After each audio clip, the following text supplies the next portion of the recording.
Salut les amis. Donc du coup j'en avais déjà parlé dans une vidéo que j'avais un souci avec la trappe, qu'elle s'ouvrait pas des fois et que je m'étais déjà parti, j'étais retrouvé, elle était fermée, les poules étaient enfermées. Là je vais au courrier, là du coup je m'aperçois que c'est encore le cas. Donc là ça va être l'occasion de faire une vidéo.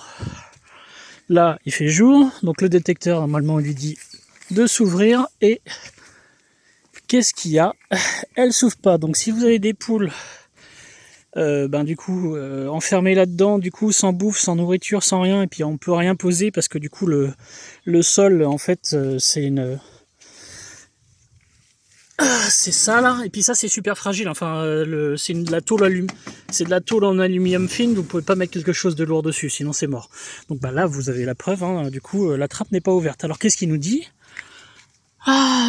Porte bloquée, recalibrer porte.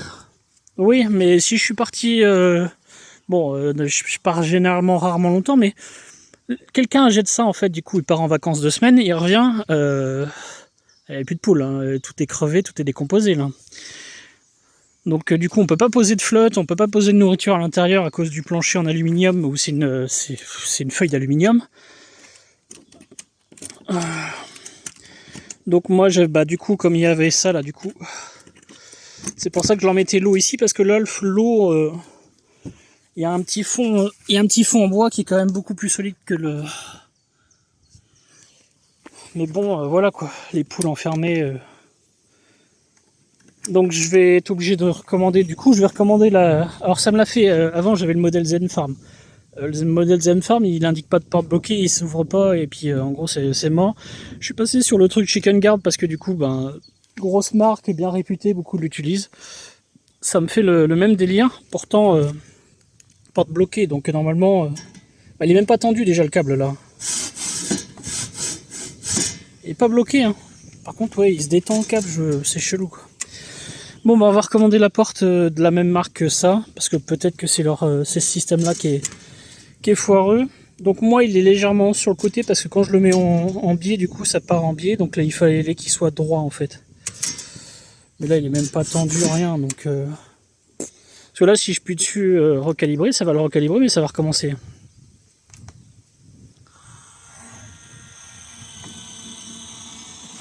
Ouais, normalement, elle aurait dû s'ouvrir. Donc on va repartir sur la même porte Chicken Guard avec le système de verrouillage, parce que là, du coup, on peut la soulever, alors qu'avec le système de verrouillage, on peut pas la soulever. Elle est bien conçue, leur porte, parce qu'en fait, du coup, c'est un petit loquet, et quand il tombe, ça verrouille, et du coup, quand ça relève, ça déverrouille, et du coup, elle se soulève. Donc on va repartir là-dessus, mais bon, 55 € quand même. Et en plus, c'est pas du tout la même largeur, ce qui fait qu'il va falloir faire sauter ces trucs là et en rajouter, parce qu'elle elle est beaucoup moins large, je crois qu'elle fait 20 ou 25 cm, alors que ça fait 30. Mais là on n'est pas sur le modèle bas de gamme, hein, on est sur le modèle le plus haut, hein. C'est pas le modèle standard, c'est pas le modèle premium, c'est le modèle extrême, qui peut soulever des portes de 4 ou 5 kg. Donc on a pris le modèle à 200 balles déjà, parce que je me suis dit, au pire s'il y a un petit peu de pression, etc., si ça peut soulever 4 ou 5 kg, et non, ça le fait aussi. Terminé, voilà, maintenant il remarche. Puis ça va remarcher comme ça une semaine ou deux, et puis ça va finir par se rebloquer. Je crois qu'on est le 3 ou 4 juin, et financièrement le mois va être fini du coup. Parce que là ça fait encore une porte à 55 balles, mais je vais être obligé de la prendre parce que là... quelle merde. Donc là, du coup, la clôture, moi on m'a dit qu'elle était pas assez haute, c'était minimum 2 mètres, et qu'il fallait des belvédères parce que sinon c'était pas la peine. Par contre le câble est vraiment pas tendu là. Je sais pas comment le câble fait pour se détendre. Donc du coup le système belvédère, donc du coup c'est que vous avez une clôture qui est droite là comme ça en gros, et du coup vous avez un petit rebord qui est comme ça en fait, recouché. Alors moi je suis en train d'essayer de trouver des solutions, parce que là je suis sur des pieux de 1,50 m, la clôture fait 1,50 m là. Donc je suis en train d'essayer de voir pour cornière en aluminium ou quelque chose que je pourrais du coup fixer là en fait là, fixer sur un petit 50 cm là, et puis qui serait recourbé là, et il faudrait que je trouve le moyen de mettre barbelé ou quelque chose en plus. Parce que moi on me dit qu'un renard, une fouine, ça saute 2 mètres sans souci. Donc Ah, je croyais qu'il y avait des baies de mai, non. Même pas. J'en avais vu cette année et pourtant il n'y en a pas dessus. Je comprends pas, à moins que ce soit les oiseaux qui me les aient bouffés. Donc je suis en train d'essayer de voir là, qu'est-ce que je peux foutre dessus pour faire un angle à 45 degrés et rajouter encore quelque chose. Et du coup, ben, tous les trucs de Belvedere qui vendent, ils sont faits pour acheter pour être mis sur des pieux en fer, là, les trucs qui vendent directement, quoi. Mais il n'y a rien de conçu pour être mis sur des pieux en bois, quoi. Donc en gros, va falloir trafiquer, donc je pensais à des cornières en aluminium ou cornières en acier. Du coup, ça fait un espèce de V comme ça. Donc du coup, il y aurait un petit truc là. Et après, en plus, dans le V, on pourrait percer des trous et faire passer un câble ou des barbelés à l'intérieur. Je suis en train de voir ça du coup. C'est pareil, ça va avoir encore un budget. Je crois que c'est à peu près 7 € une cornière. Il y a 6 et 6, 12, 24 plus les 4 angles. Il y a 28 pieux, donc il faudrait 28 cornières. Donc 7 € x 28. Ouais, ça va encore me coûter plus que ça. C'est vrai que là en plus il y a la porte. Donc du coup il y a des pieux en plus. Il y a un pieu en plus. Donc en fait 28 on passerait à 29, c'est ça? 29 là. Bon, en gros il y a des milliers d'euros à sortir, mais comme dit, le mois là va déjà être fini. Déjà on va avoir la plaque en métal qui va arriver, qui va me permettre de sécuriser le fond. La cornière en haut pour que du coup ça ne prenne pas la flotte, parce que du coup le bois, mais c'est bien, ça éclate. Même si c'est pourtant un chalet que j'ai payé la peau du cul, il a même eu 3 couches de peinture, hein, parce que normalement ils disent que quand on la jette, il faut mettre une couche d'huile de lin et recommencer tous les ans. Moi il y a 1 an, et d'office on était parti sur 3 couches de peinture, de manière à ce que du coup le bois boive la peinture et qu'il soit vraiment résistant, et pourtant ça éclate l'humidité, la chaleur, l'humidité. On pourra réparer normalement celui-ci parce que du coup il n'y a qu'un petit trou à l'arrière. Et là il faut que j'achète du grillage à maille fine 1 cm par 1 cm en soudé qui va être fixé dessus. Et puis là pour les ouvertures là-haut, je pense que je vais donner des coups de marteau pour aplatir. Hein, tant pis, on récupérera pas la flotte ou... Parce que l'idée de mettre... Il y a quelqu'un qui m'avait dit de mettre une mousse expansive, etc. Non, ça... Avec les griffes qu'ils ont, les bordels, ça sert à rien, quoi. Je sais pas comment ils font, ils doivent grimper ils pourraient grimper là-dessus puis donner des coups de patte. Parce qu'en fait le trou on le voit, il est là-bas. Mais il y a une barre qui passe en travers, ils ont quand même réussi à se glisser là-dedans. Donc je pense que celui-ci c'est le premier qui va être... Ah oui c'est vrai, il faut que je fasse le sol en béton aussi, j'avais oublié ça. Il pourrait passer par le dessous. Donc ouais, non, de toute façon je pense que les poules, ça va pas être cet été qu'elles vont revenir, hein, du coup. Ça va pas être cet été qu'elles vont venir là. Donc celles qui me restent là, du coup quand elles vont être soignées, etc., je vais les mettre chez mes parents en attendant. Parce que je peux pas les laisser enfermer dans ma caravane. Elles sortent en journée, mais bon, je peux pas les avoir H24 dans la caravane. Enfin voilà. Donc là pour le moment on est plus sur la partie théorie. J'ai arrêté de mettre du coup les isolateurs pour le fil électrique. Parce que ça se trouve, je vais peut-être devoir fixer mes cornières et du coup, il va falloir réenlever et les remettre après. Donc, on est en train de voir ça. Il faut que j'aille à Leroy Merlin, que j'achète 2-3 cornières et que je fasse un test. Parce que du coup, il faut que j'arrive à les plier, mais il faut pas non plus qu'elles soient trop souples du coup. Parce que du coup, il va falloir que je mette des câbles, etc. Les câbles, il va falloir les tendre. Donc, quand je vais les tendre, si ça me les plie, ça me les casse, etc. Parce qu'on peut pas foutre le câble comme ça s'il est pas tendu. Enfin, il y a beaucoup de trucs à voir encore. Donc s'il y en a qui ont des idées pour faire des belvédères, je pense qu'en plus il faudrait même les faire par l'extérieur et pas par l'intérieur. Donc si je pars sur... elles sont à combien les cornières? 2,6 je crois que j'ai vu. Donc si je les coupe à 2,30...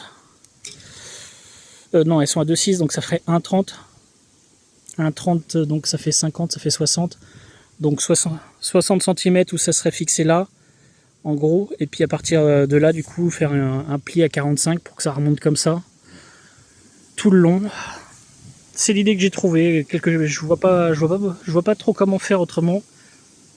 Donc s'il y en a qui ont des idées pour faire des belvédères sur des pieux en bois et que ça coûte pas une fortune, quoi.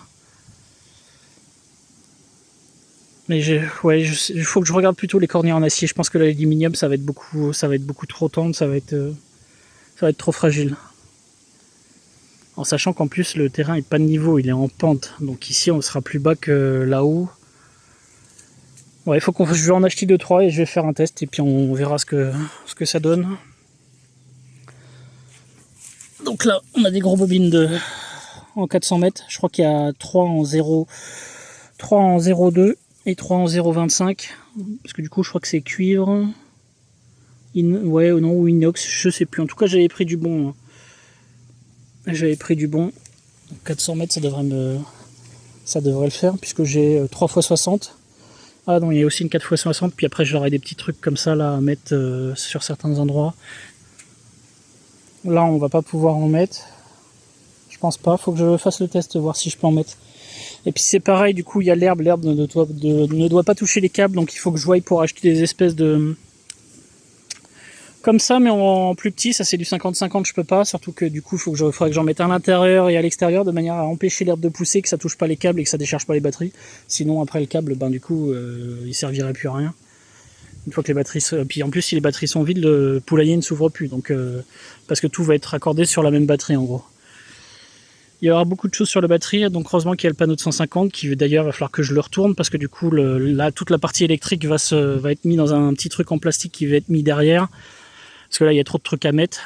L'onduleur, la batterie, le truc électrique là, un porte-fusible du coup. Il y aura beaucoup de choses électriques à mettre à l'intérieur, plus toute la partie câblage et compagnie quoi. Enfin voilà. Voilà où on en est. Pour le moment, on est en gros il y a plein d'idées, mais on stoppe. On va démarrer les tests avec quelques trucs. Puis le budget va être flingué. De toute façon, je crois qu'on est le 3 juin. Là, l'appart du poulailler va être commandé aujourd'hui. Parce que là, quand je vois qu'elle s'est pas encore ouverte, surtout avec la chaleur qu'il fait, il suffit que tu sois parti de 3 jours, laisse tomber quoi. Les machins en plus sans flotte, sans nourriture. Enfin, de l'eau, je mettais toujours une gamelle. Mais c'est pareil, ça part vite quoi. De ce temps-là, moi je sais que le seau de flotte l'année dernière, il y a eu la canicule. Je remplissais un seau de flotte je crois que c'est des seaux de 10 litres. En gros, il restait quoi, 1 litre ou 2 dans le fond. En fait, ce qu'ils n'arrivaient pas à boire au fond quoi. Donc ça faisait 2 seaux d'eau à faire quasiment tous les jours là pendant la canicule.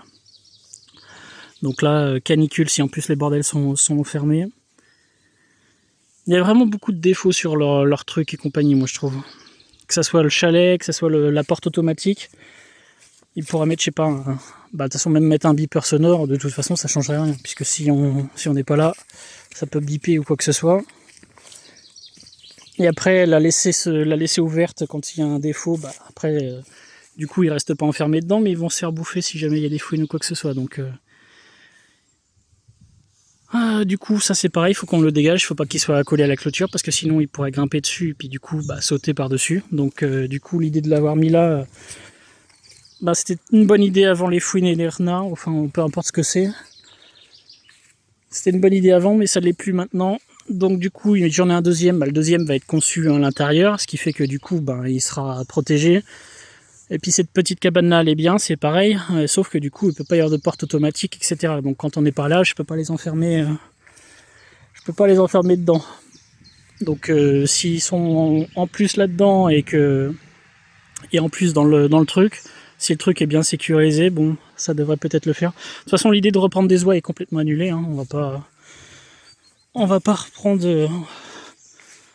pas recommencer. Puisque surtout que les oies sont censées être dans le verger pour entretenir le verger à l'autre bout du terrain, donc c'est même pas la peine quoi. Là on va sécuriser à mort, reprendre des poules, mais les oies, ouais, c'est mort. C'est mort. Donc il va falloir que je trouve un système pour entretenir le verger là-bas. Donc du coup, verger permaculture, je pense qu'il va être entretenu avec un tracteur tondeuse. Hein. La permaculture c'est bien, ouais, mettez des oies, ils vont vous entretenir le terrain. Et ouais, et si les oies se font bouffer, du coup on fait comment? On en rajette? Ouais, c'est vraiment de la permaculture ça du coup. Hein. On va nourrir les fouines et les renards. Ah putain, je te jure. Bon, enfin voilà. En gros, on a fait un petit tour de la dernière idée. Là, j'ai commencé à regarder ça hier. Et après, faut faire le test grandeur nature, voir si ça fonctionne. Salut!